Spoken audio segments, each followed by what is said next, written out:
Hello, everybody. Hello to everyone out there, and hello to our panelists today. Welcome to our Wine Enthusiast and Wines from Spain Zoom chat on organic farming and winemaking in Spain. This is a topic that's increasingly important to both consumers and the wine industry, and we're excited to discuss how Spain is leading the movement. My name is Lauren Mowery. I'm a wine and travel writer for Wine Enthusiast magazine. Today's panelists are Esther Pinuaga and Phil Sareil. First, I'd like to thank our sponsor, Wines from Spain, for organizing this very important seminar. In a moment, I'll introduce our guests. Then we'll dive into a series of questions about viticulture, winemaking, and the market for organic Spanish wine, touching on why these wines are so distinct and attractive. Then we'll take questions at the end of our 30-minute chat. So overall, expect to spend about 45 minutes with us this spring afternoon. Now I'd like to introduce our panelists. First, we have Esther Pinuaga. Esther is the president of the Spanish Organic Wine Association, which was founded in 2014. She is a leading voice for Spanish organic viticulture. She's a third-generation winemaker from Bodegas Pinuaga, and she grew up around the Pinuaga vineyards, which date back to the 1940s with her grandfather, which ultimately led her to work with the family and study enology in Madrid. A little bit about the Spanish Organic Wine Association. It is comprised of 35 small and medium-sized organic wineries, and the members make everything from cava, fortified wines, to reds, whites, and rosés.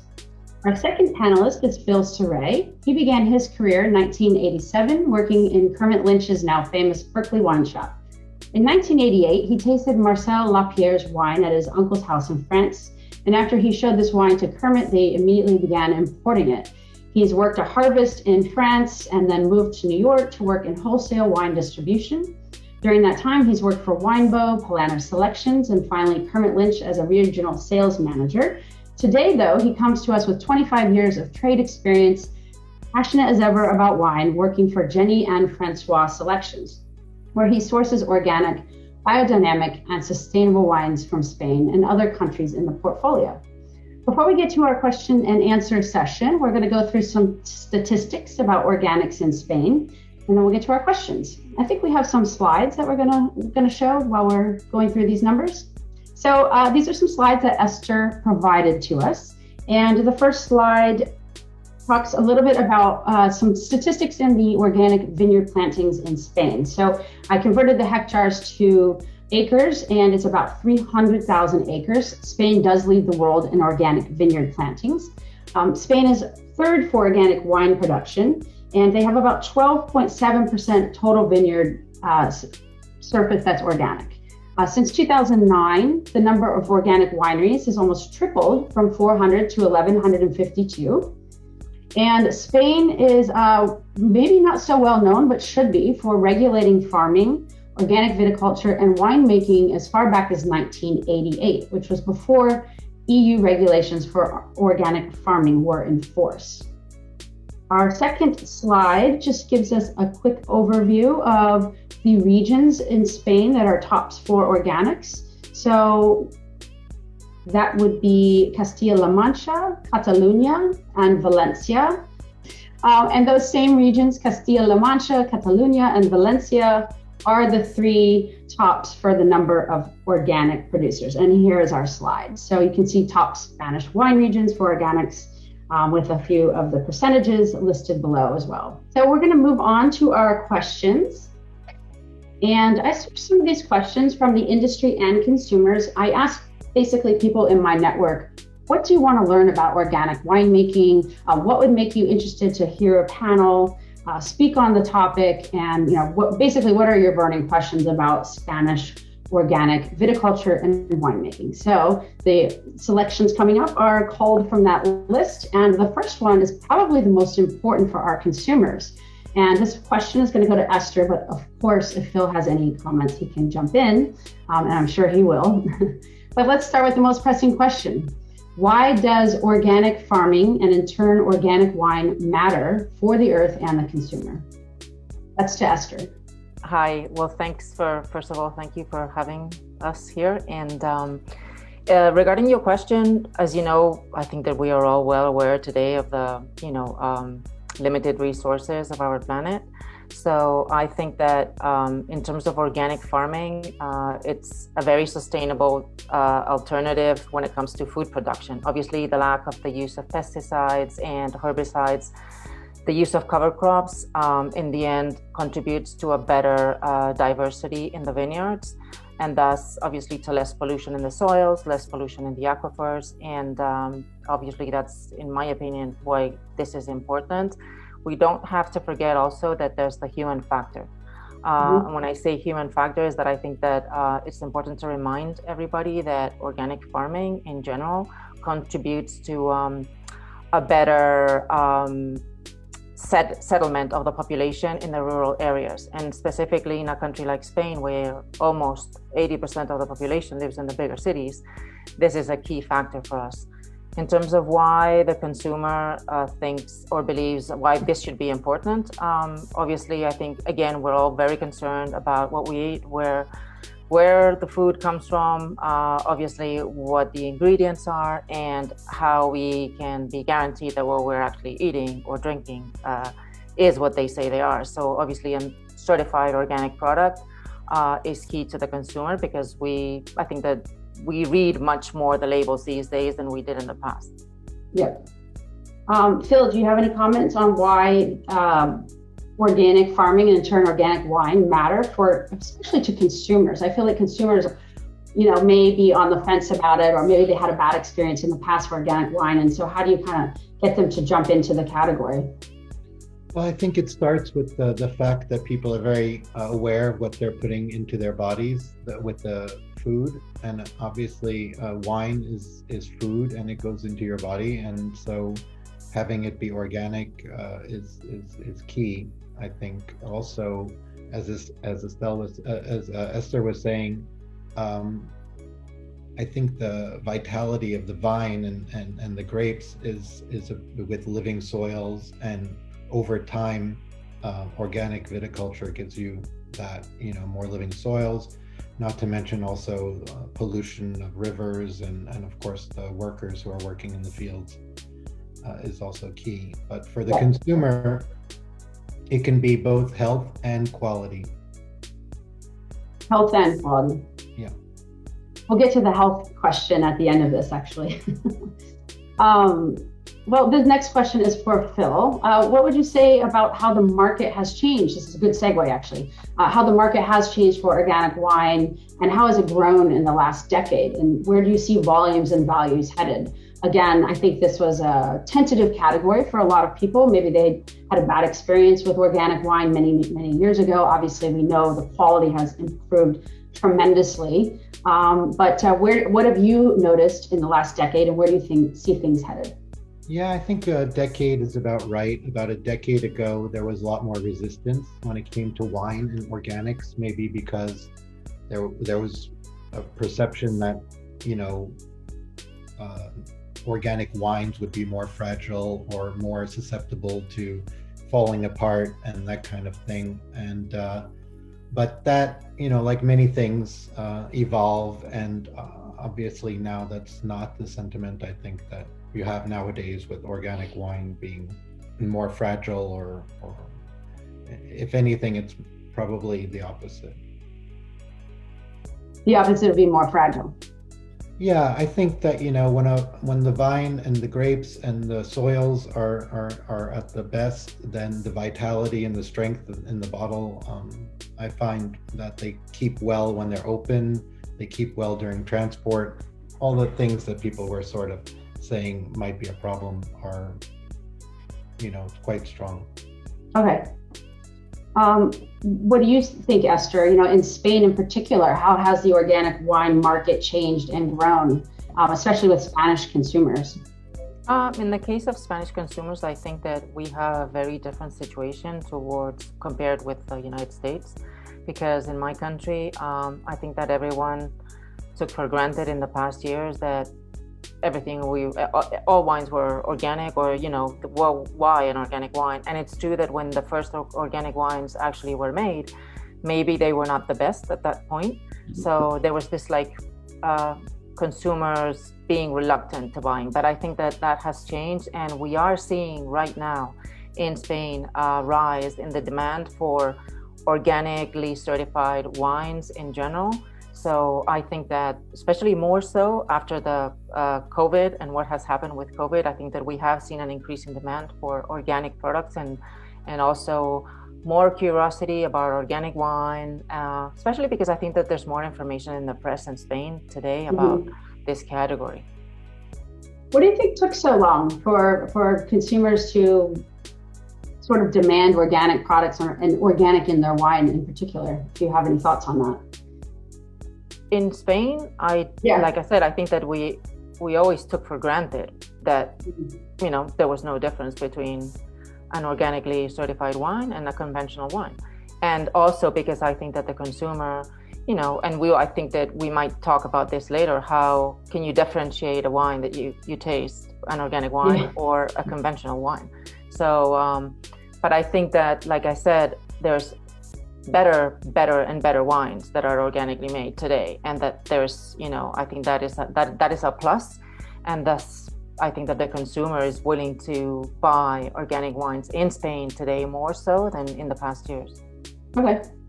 Well, that actually brings us to my next question, which is, why is Spain so naturally suited for organic viticulture? There's a lot of attributes native to the country, from the climate to the grapes themselves. And so maybe you can tell us a little bit about why Spain works so well with organic viticulture. I think that there's two main factors. Obviously, the first one is climate. You know, obviously Spain, we count with a climate where there's not a lot of rainfall. In general, there's a lot of sun, there's a lot of wind, and in maybe I would say situations like 2020 where we had crazy rainfall for us, that happens once every 20 years. I mean, I know the climate is kind of weird to predict these days, but we did have a situation last year in 2020 where the use of copper for mildew was something that a lot of the wineries had to consider when they had never considered before. Like my case, for instance, I had never used copper in the last 15 years. So we did have to use a little bit. So, but in general, that's not what is the general situation. So I think that climate obviously is one factor. And the other factor I think that is also important is to take into account, and I think that that's one of the things that we can see in the pictures, is that Spain counts with an important percentage of the vineyards that are old bush vines. And these old bush vines are with indigenous grapes like Garnacha, Tempranillo, Graciano, Monastrell, and so on, that are perfectly well balanced, and they are self-balanced, and the balance in a vineyard is really important. And I think that in these days where there's very difficult to predict what the climate is going to go through, these vineyards, in my opinion, are great survivors, and I think that is a historic heritage that we have to, put into value. We had not sure if you were aware, but we had this crazy snowstorm in the month of January in central Spain. Where, no, I didn't hear about this. Can you elaborate a little? Yeah, we went through this, one in the 50 years crazy snowstorm, where we've been, especially in the center of Spain, where we've had temperatures of minus 16 Celsius to minus 8 Celsius. And the old bush vines can actually stand this kind of extreme weather much better than traditional trellis conducted ones. So I think that this is something that we also have to put in value. So those two factors are what I think that should be important. Do you happen to have any statistics or percentages on how much of Spain is old bush vines by any chance? I tried to find that out before this, because I know I don't want to put you on the spot, but I know it's okay. I know you were going to ask. But no, unfortunately, we don't have a statistic, because that's not something that is actually traced, and because it's something that changes constantly. So, some people get rid of the old bush vines, old, producers that have a very small plot, and so on. So that's something that we can't really say, but it's true that many of us do preserve the old bush vines, and I think that that is a key factor for me also in organic farming in Spain, that we have to incentivize people not to get rid of. So. Right. there's just a few questions popping up, and they happen to be related to this. So even though we're going to do Q&As at the end, I just wanted to bring up a couple of these questions. One specifically is, what's the process of a bodega in Spain for getting certified organic? Okay. You know, there's a lot of discussion about organic certification being very expensive and time consuming, and, you know, people will farm organically, but they don't necessarily want to go through the process. If you could just briefly touch on the process that you've experienced at the Bodega Pinuaga, that would be helpful. Yeah. Well, this is something that is common to the European Union. So every single country inside the European Union has the same rules. So the first thing, you have to differentiate between the vineyards and the winery. The first thing you need to certify to be organically certified wine is to certify your vineyard. So whether it's your own vineyard or vineyards, vignerons that you may work with, they have to be organically certified. And if you want to start, put it this way, if you start today, you say you have a vineyard and you want to, start the certification process, you have a 3-year minimum conversion period that you are asked to, you can't say that your grapes are organic until 3 years have gone by. And that's the timing, the time lapse that is considered, that if you've used pesticides or herbicides before, that's the time that the soil is required to get rid of what you've used before. So once you have that, obviously your vineyards are, inspected by certifying bodies that are officially named in Spain, and depending on which region, you can hire company A, company B, or even a public certifying body, and to certify that. And that's something that you do every year. So every year, people think that once you're certified organic, that's that for life. No, every single year you have to go through the certification process, so it's like you have to renew that. And then as a winery, whether you buy those grapes from other vignerons or you have your own grapes, you also have to certify the winery. So because you may be a winery that has a line of conventional wine, but at the same time has a line of organic wine, put it that way. So you have to, in that case, you have to physically separate. So there's certain procedures that you have to go through to basically get your winery approved. And in terms of the entrants that you use in order to make the wine, there's also certain entrants that are not allowed. In Europe, everything that is genetically modified is not allowed in organic food production. So if you don't use indigenous yeast, but you buy commercial yeast, then that yeast has to be produced with how do you say that? I'm sorry. That GMOs are not allowed in that yeast. Yeah. And then at the same time, there's certain processes that are not allowed in terms of organic winemaking, and then also the level of sulfites. That's another thing that is also controlled, because the level of sulfites in organic wine is lower than in conventional wine. And again, the same thing, you have to renew your organic certificate every single year. So basically, and one more question, which maybe we're going to address later, but it seems fitting for right now, because somebody actually brought this up in the little question box.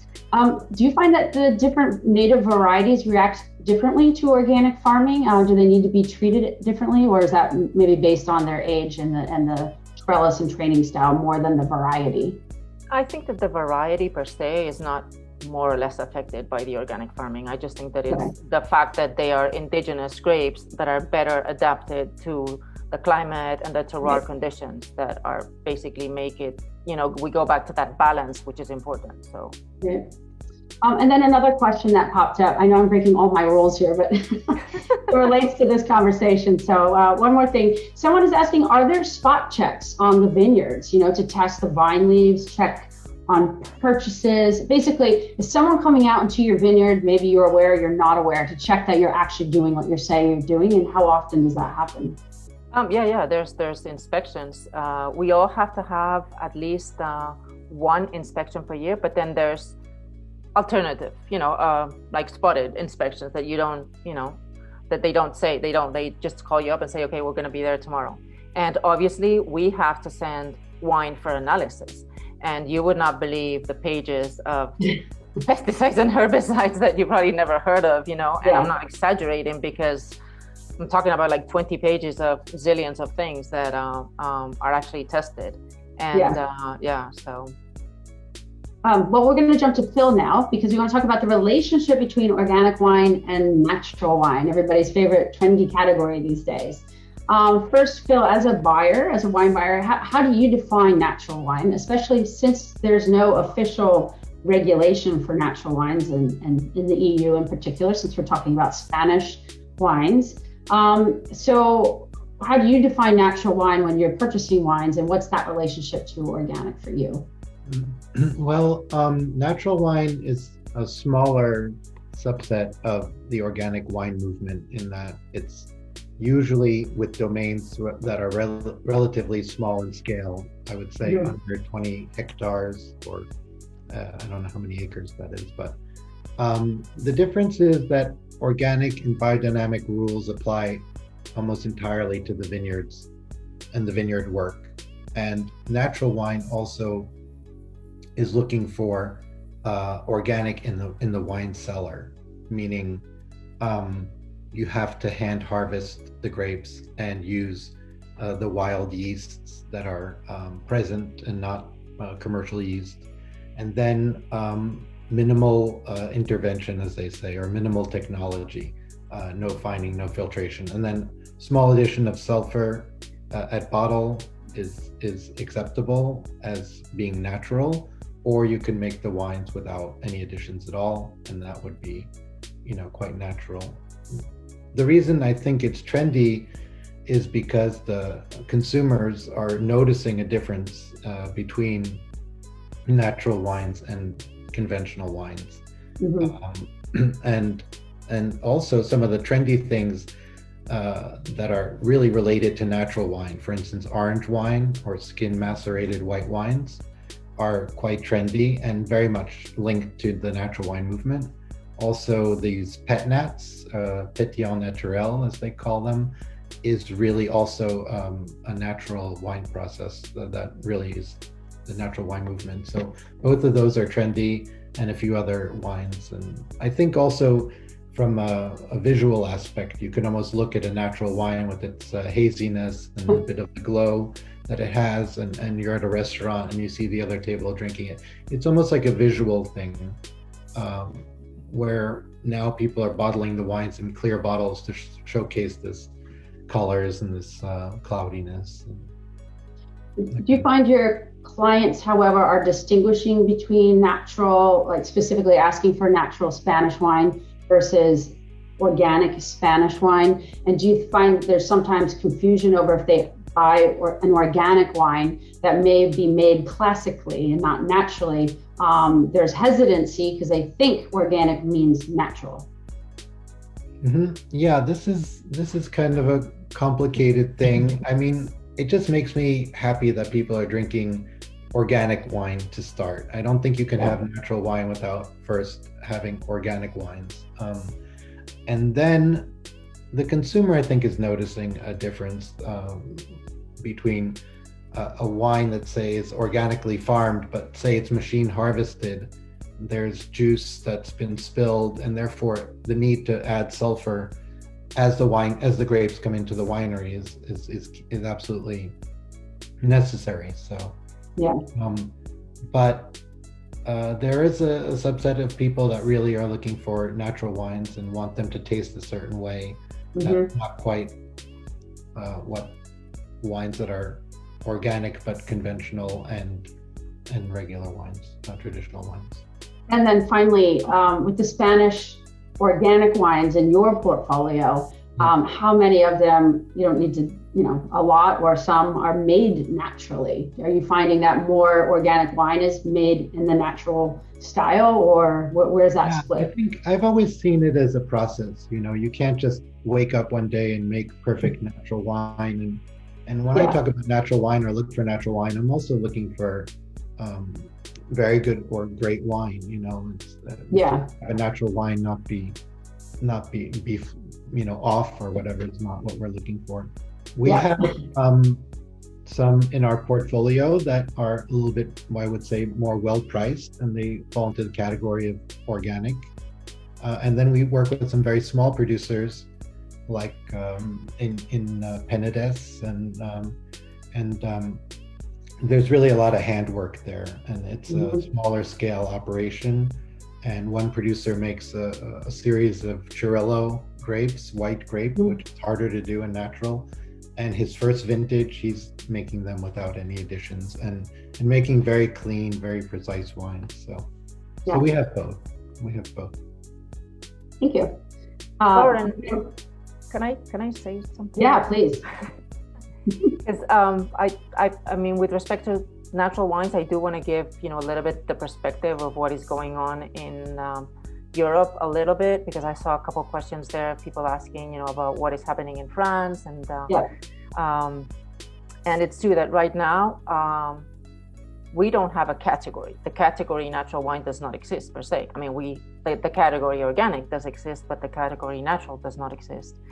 And in fact, I think that there's this strength towards looking for wines that are organically certified, because there's certain rules that we all go through those rules, and something that the consumer, you may want those rules to be stricter, or to be different, but they are what they are, and like that the consumer can have a guarantee that what they're buying is actually guaranteed by that certification that we were talking before.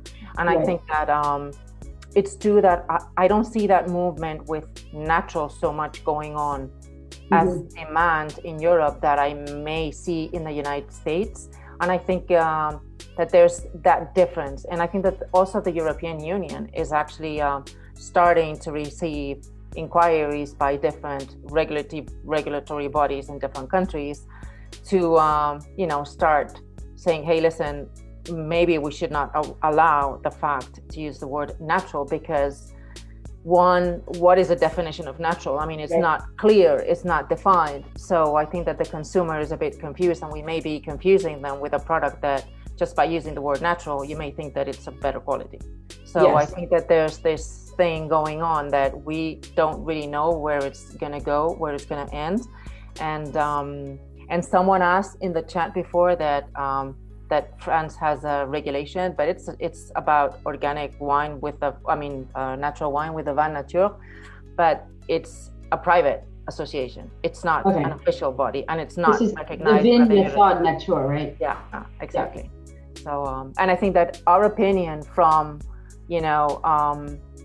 the organic side, the officially organic certified side bodies, is that if we want to go further in terms of restricting, whatever it is that we think that we need to restrict, or advancing in the regulation, we should always do it under the organically certified world. Because again, we already have one common, at least in the European Union, one common, regulation for all the organically certified wineries. Then let's advance in that regulation. Yeah. So. Someone made the comment in the chat box how the TTB is strict about using the word organic on a label, but anyone can call their wine natural. So I think we are all, it's a fairly newish category. And so, it takes in Europe, you cannot use the word natural on a wine label. You cannot say natural wine on your label. In the US is what they were referring to. Oh, okay.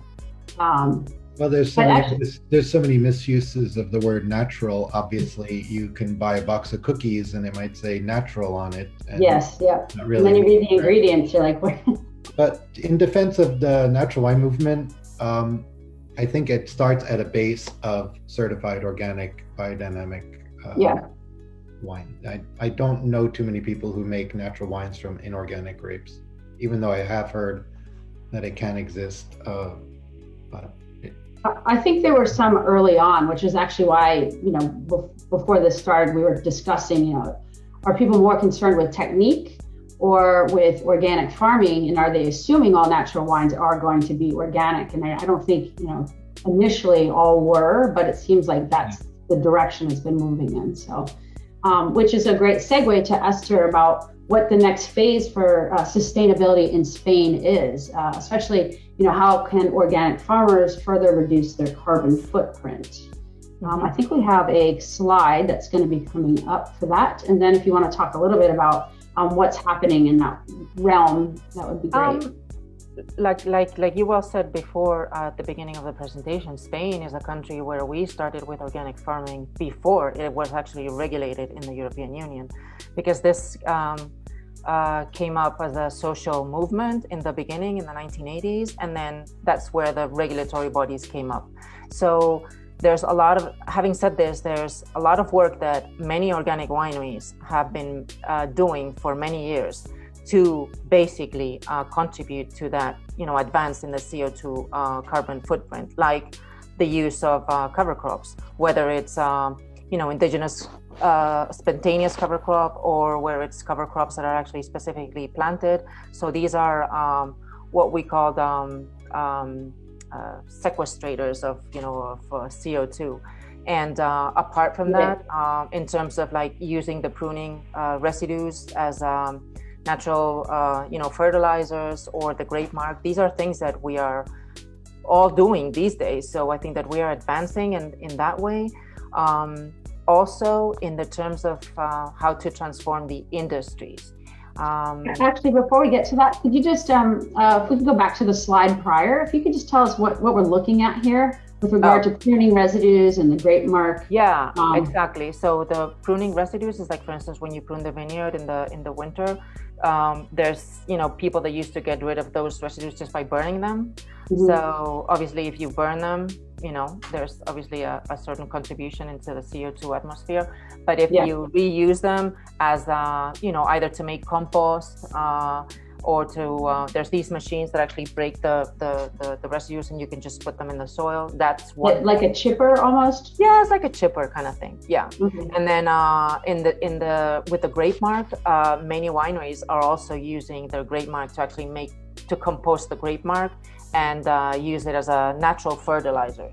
So you have to ask for authorization to do that, but it's something that wineries have been doing for some time.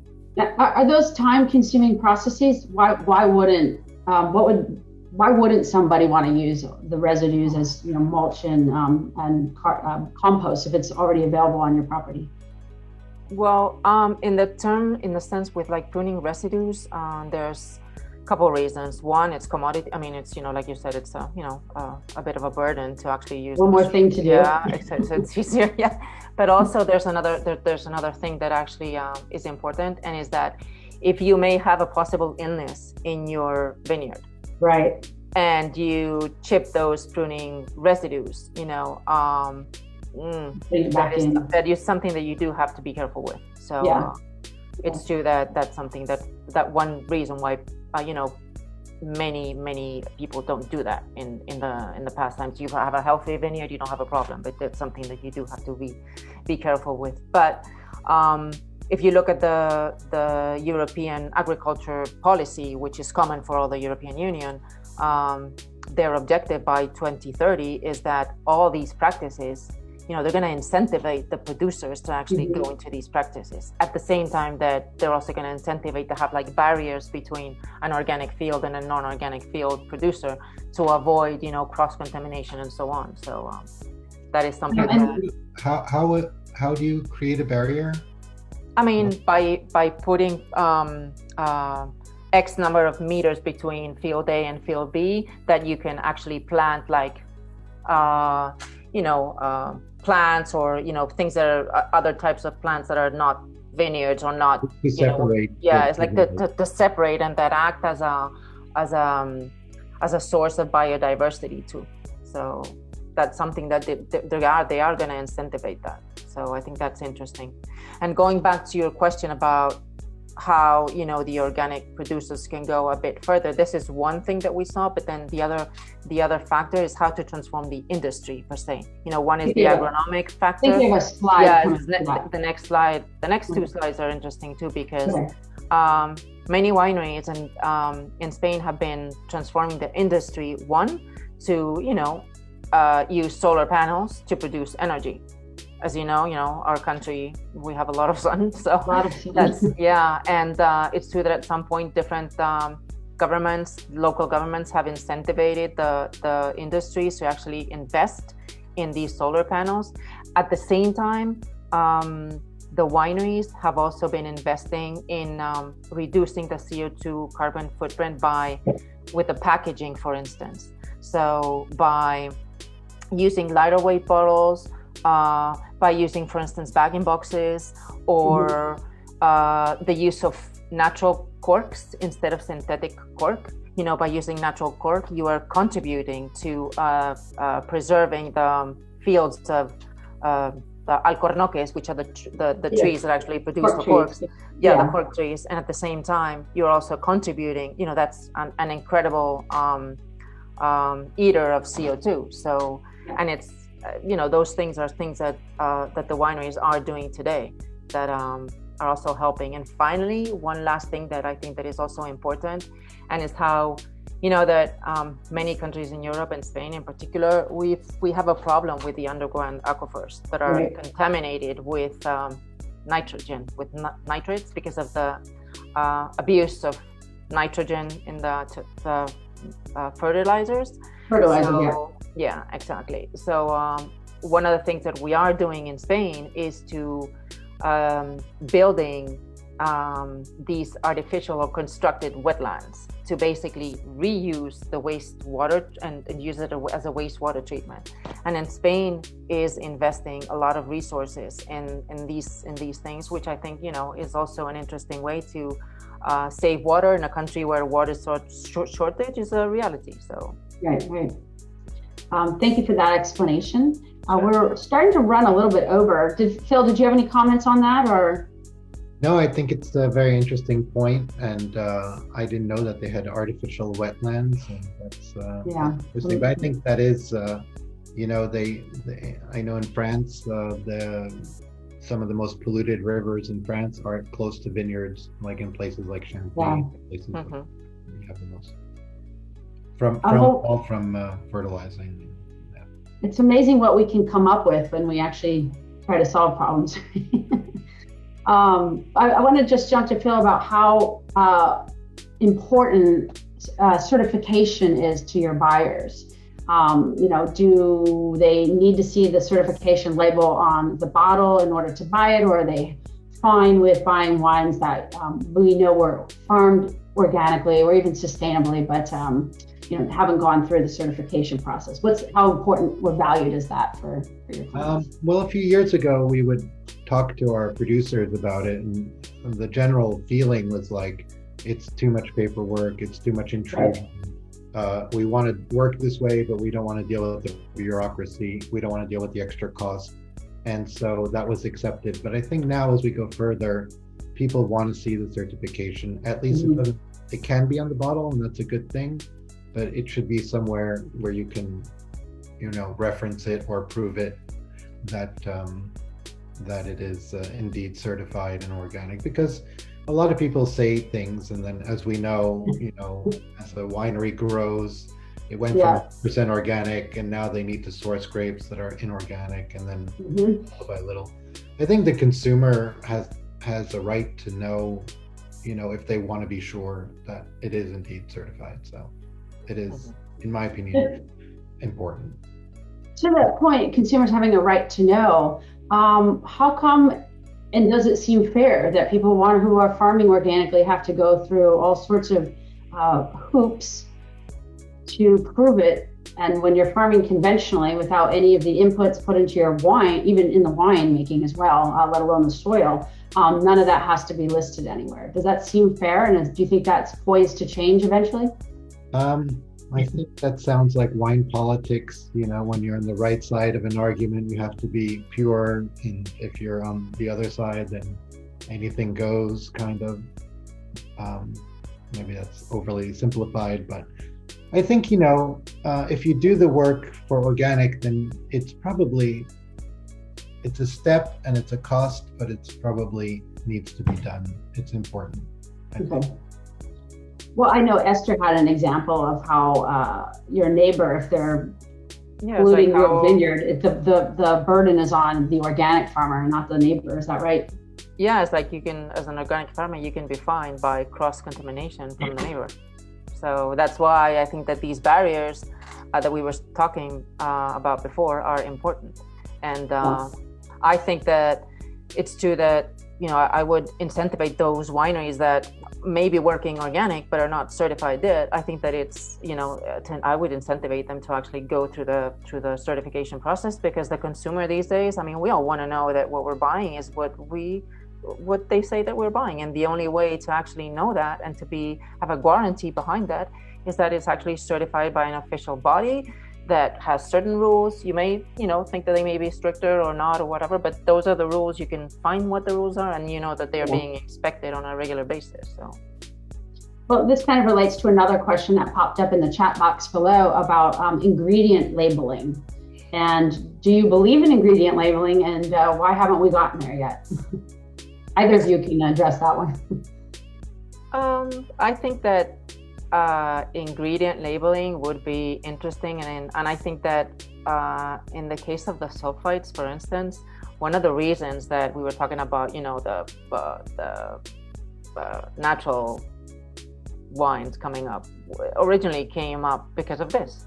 So I think that, and maybe that is just my opinion, as Esther, that I wouldn't mind having a bit more, strict regulation in terms of some of the things that we should list. And I think that the consumer would be interested in, knowing maybe the level of sulfites, or having a category, above this or below this or whatever, something, Yeah. So that I think would be interesting, because we do have to label with allergens. It's the same thing, so.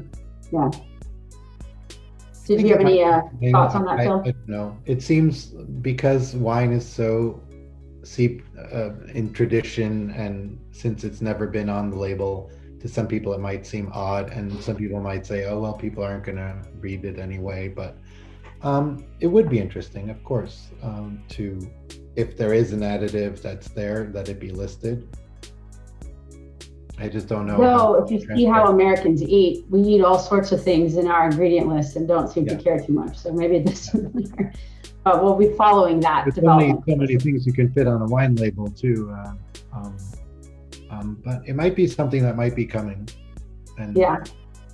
The last question I have, and then we're going to read a few more questions from the audience, is, do organic wines taste differently, and do they taste better, and how would you define that? And let me just give some context for this question to the audience. An article recently in Wine Business was giving an overview of how French critics had rated organic and biodynamic wines higher, like I think in a 6 to 12 point score range, compared to conventional or even sustainable wines. And they mentioned Jancis Robinson stating that she can taste when a wine is biodynamic.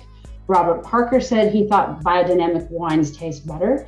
And Kermit Lynch, your old colleague, apparently says he can taste the difference too, Phil. So what do you guys think about this? Can you taste the difference? Do they taste better? And how do you define that? Yeah, I think we've sort of made a living proving that.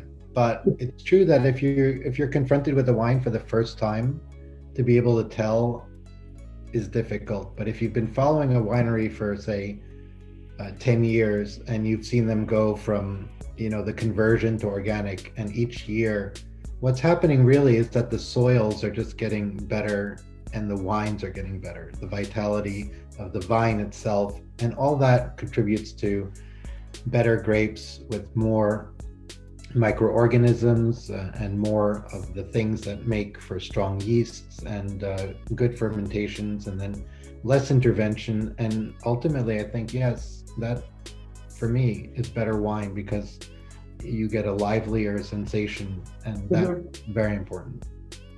And in Esther, my opinion, I think to be honest, it's to blind taste the wine and say that this one is organic and this one isn't. I think it's difficult.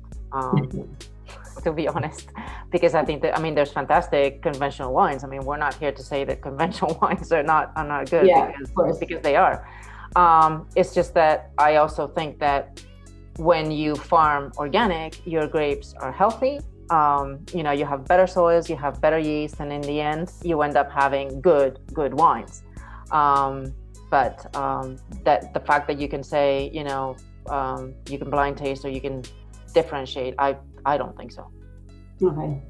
I'm studying for my Master of Wine, and I'm just waiting for one of the categories on the future practical to be identify the farming practices.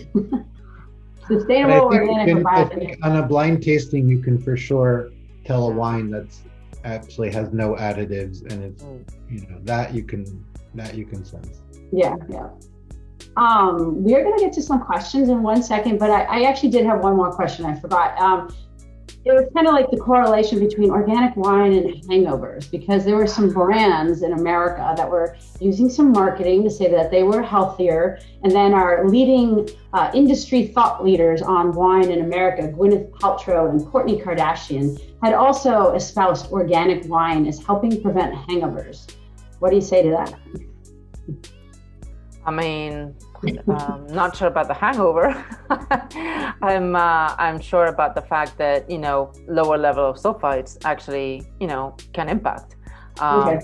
But whether if you drink more than you should, you're probably gonna have a hangover anyways. But no, I just think that obviously the lower level of sulfites and the lower additives, I think that do contribute to people having headaches, or people it's true that they say that it is an important factor, but not so much whether you have a hangover or not. Yeah, I find that there's when the wines have less extraction and less sulfur, there is more digestibility. Not only do you not have maybe less of a hangover, but you also maybe sleep better too with it. Okay. But of course, too much alcohol is going to give you a hangover. No doubt about that. That's ultimately the culprit, but that's interesting. Good to hear your perspectives. Let me just take a look through some of the comments that have been popping up while we're chatting and see what else we have in here. Let's see. Well, one thing for Phil, are Spanish organic wines readily available in the U.S. market? Yes, there you can find a large selection of organic Spanish wines. And there are importers specializing in that category. And where do they fall on as far as value? Spanish wines offer some of the best values. Again, there's a lot of vineyards planted and a favorable climate. I mean, I know the climate is changing and there are many challenges, but as far as not having to have problems with certain mildew and odium and all that, it's a nice, dry, hot climate is an ideal place to do organic. Are you finding that the organic wines are any more expensive than their conventional competitors? Not so much more expensive, maybe a little bit. And then if it's a smaller production, more hands-off wines, low intervention wines, and those tend to be more expensive than conventional. And then I have a question for Esther. This is from Alec. He says there seems to be a strong focus on organic farming and natural wines, I presume, falling under the organic category. What are your thoughts on sustainable farming and practices that do not fit organic certification? Maybe taking that question a bit further, is sustainable not enough anymore?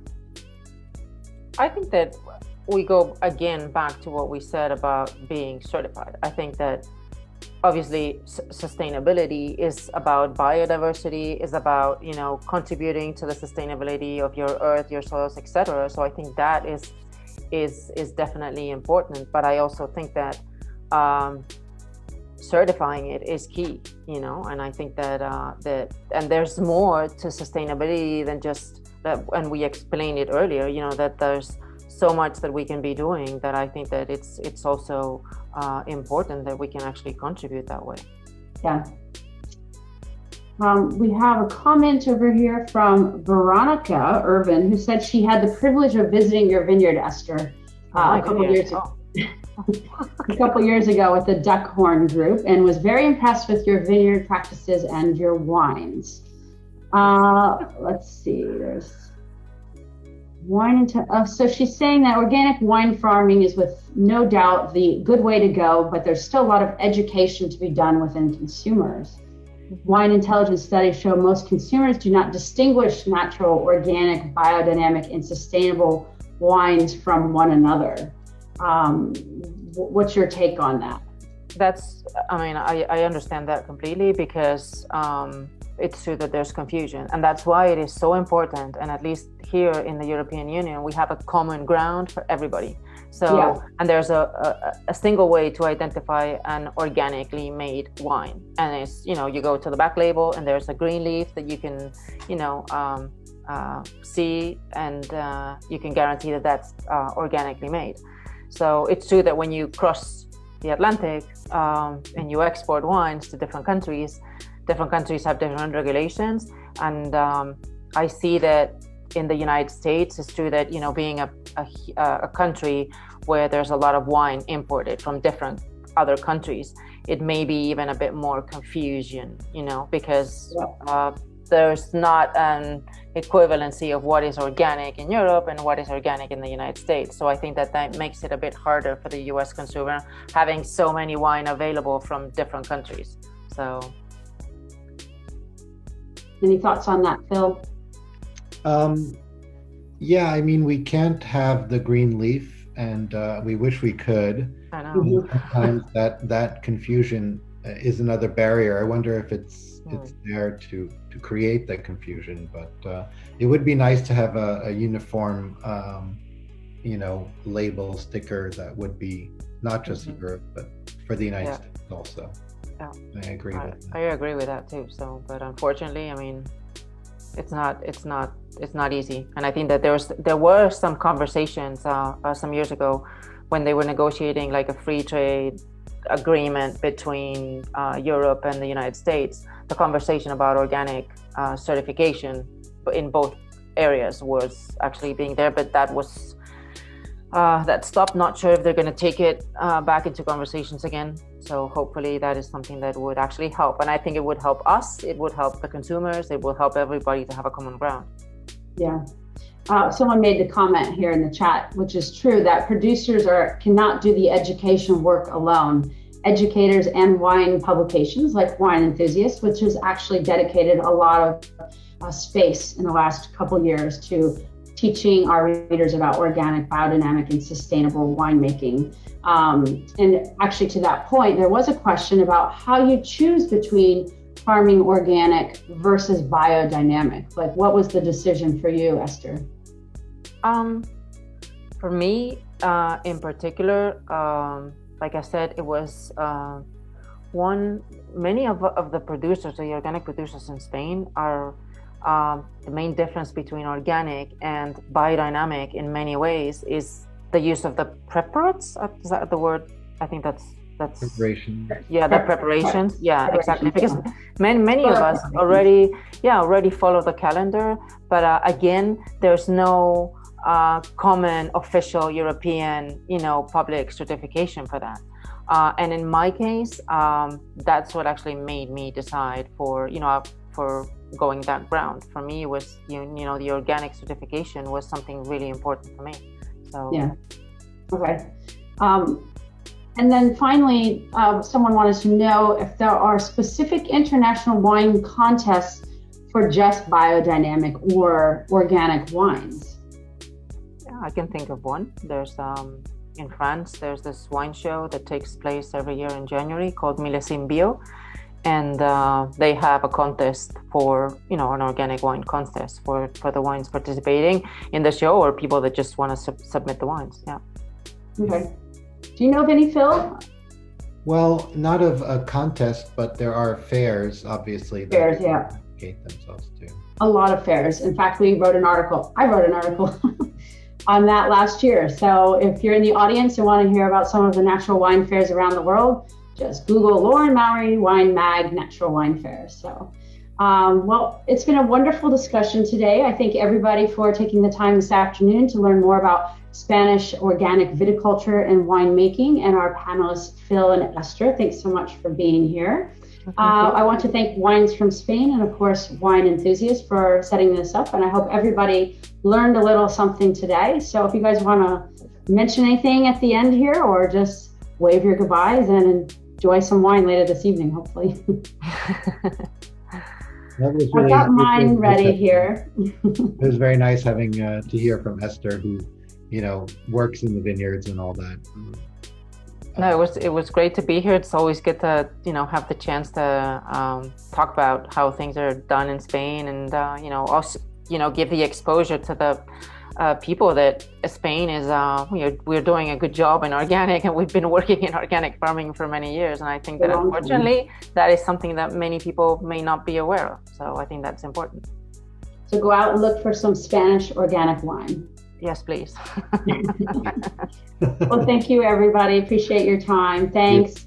Thank you. Sure. Thank you. Bye. Cheers. Adios. Bye.